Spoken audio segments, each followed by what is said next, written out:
এই যে দেখো, তোমার দাদা ভাইয়ের একবার তাঁত থেকে উঠে চা খাওয়ার মানে চা খাওয়ার টাইম হয়ে গেল, সেই জন্য একবার উঠেছিল তাঁত থেকে। তো আমি ধরে একবারটি দেখিয়ে দিলাম যে দেখো। তো এটাই ছিল। তো hello everyone, welcome back to my channel Sunita Chandra. তো ঘর যা অগোছালো, আর ঋষি কি করছে দেখো। সকালে ঘুম থেকে উঠে থেকে একদম মানে স্টার্ট যে হবে রাত্রে সে ঘুমোবার পরে। রাতেও রাত্রে যে অনেক বাচ্চা ছেলে তাড়াতাড়ি ঘুমিয়ে পড়ে, কিন্তু ঋষি কোনোদিনই ঘুমায় না। রাত 10টা 10:30 বেজে যায় তারপরেই ঘুমোয়। তো ততক্ষণ বদমাইশি করে যাবে, দুপুরে একবারটি ঘুমোয়। তো কিন্তু ঘরে এত অগোছালো, আর তেমনি ঘরটা অন্ধকার, কোনো আলো নেই বাতাস নেই।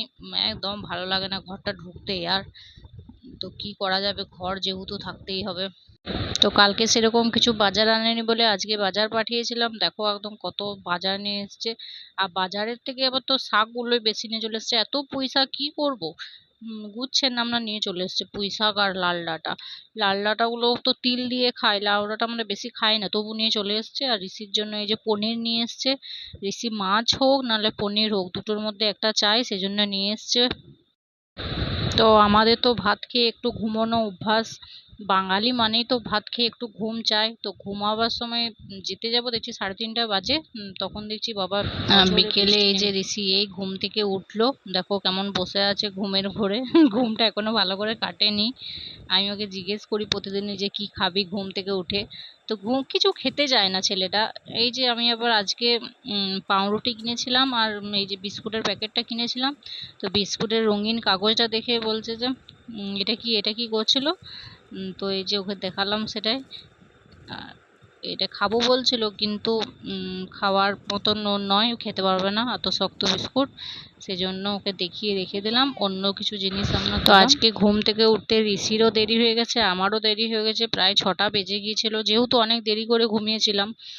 তো সেজন্য আজকে আর ছাদে যাওয়া হবে না। ছাদে যাওয়ার সাথে সাথেই সন্ধে হয়ে যেত। তো সেজন্য ছাদে আর গেলাম না। ওপরের ঘরে কিছু জামা কাপড় ছিল আলমারিতে ঢুকানোর জন্য। তো সেগুলো নিচ থেকে নিয়ে এসে আলমারিতে ঢুকালাম। এই নতুন জামাটা না হাতগুলো সেলাই করতে দিয়েছিলাম, সেজন্য নিচে ছিল। তো এই যে তুলে রাখবো এবারে।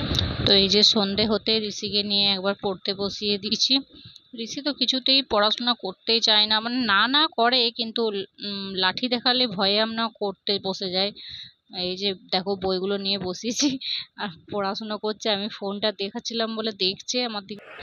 তো বন্ধুরা, এই যে সারাদিন হলো আমার কাজের, একবারে সারাদিনে 24 ঘন্টার কি কি করলাম দেখিয়ে দিলাম। আজকে কোথাও যাওয়ারও ছিল না, কিছু নয়।